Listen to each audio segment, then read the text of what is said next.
Hello everyone and welcome back to another V8 Vet Season 19 track guide. This week we're at Silverstone. Yeah, not a favourite track of mine. And the last time I actually drove it was on the Formula 1 game, so it took me a little bit to get my head around how to drive the V8 and this sim around the track. It's quite a lot different to the Formula 1 game, so stick around, we'll run you through a few lines, a few different braking points, and see if we can improve some of those lap times. Let's get stuck in. Okay, here we are on track at Silverstone. I'm in one of the V8 Vets test sessions this week, so everything is correct with the track state and the weather. So we should be all good. It's a nice cold track, something I really enjoy, especially after doing Scops over the weekend. That track was very hot and greasy, so it's nice to come back to a nice cool track and have grip. So yeah, let's get stuck into the lap and we'll take you through everything I've found for this lovely Silverstone circuit. So nice and tidy through this last section before even starting your lap. You want to really be delicate on the throttle, not really getting to full throttle until we're hitting the straight. And you got to be careful, very easy to get an off track. I was very close to getting an off track here. So be mindful of that. It is very strict on its corner cutting with this circuit. Come up into turn 1. We're hitting the limiter and then we're braking right at the 100 meters. And then we're pitching it in 5th gear still. We're not going up to 6th, we're staying in 5th. And we're using as much of this curb as the track limits allows us to. By getting on this curb, it helps rotate the car through the mid corner. We won't use all the way to the exit to help them try and open up the entry for turn 2. And again, using the curb nicely and going for a little bit of a later apex to try and pull the car for a tighter exit, compromise this exit to open up the following corner. Braking just before the 100 meter mark, down to 2nd gear, and then you want to be right as close as possible to this curb. It'll help pull the car around the corner. Don't open it all the way up, so you can really open up the entry to the following corner. Better to compromise this one to really maximize the next along the big back straight. Staying in 2nd, nice and on the curb. Using a little bit of exit curb here. Dancing on the throttle again through this section. And again, using all the exit as much as the track limits will allow us.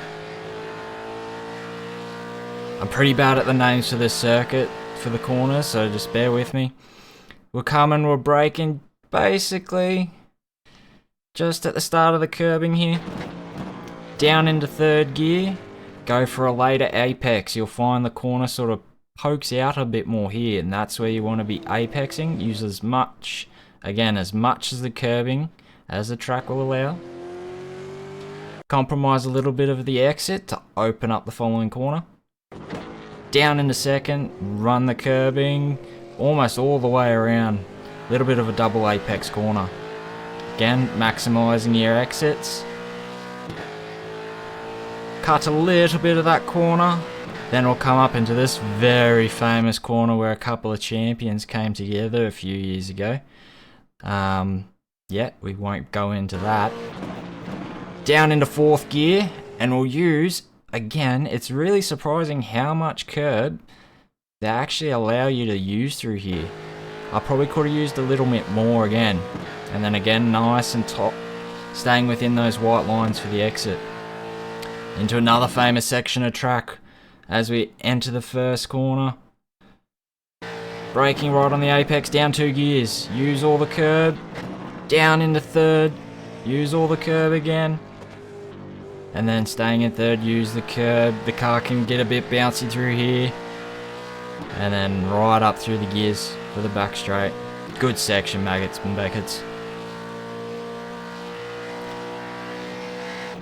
Now braking roughly at the 125, so right in between there, down into third gear.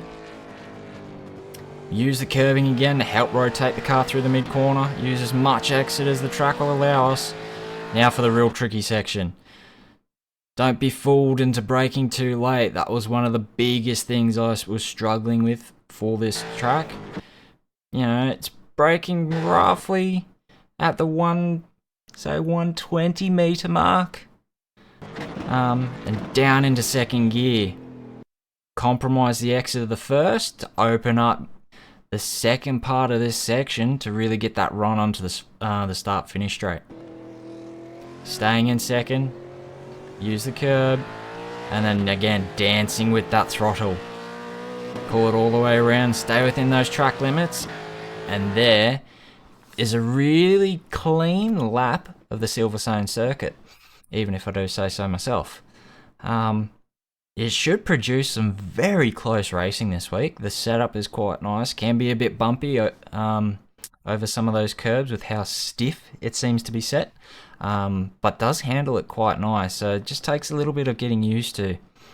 I did pump up the brake bias up about 0.2 of a percent, just to help get the nose down and the initial braking to help with the rotation through the corner.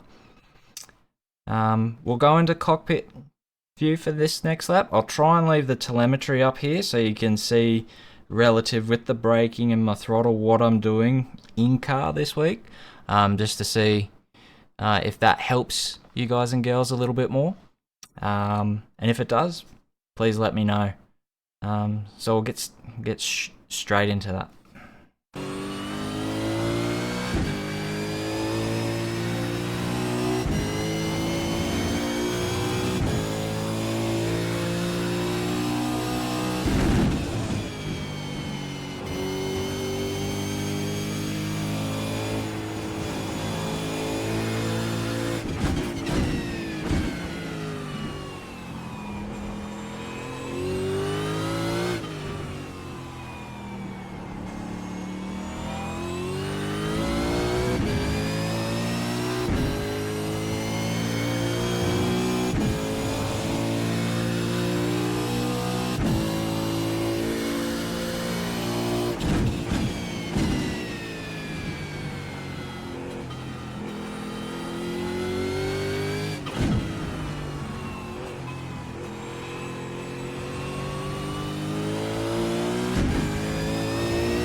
And there you have it, another track guide for another week, all complete.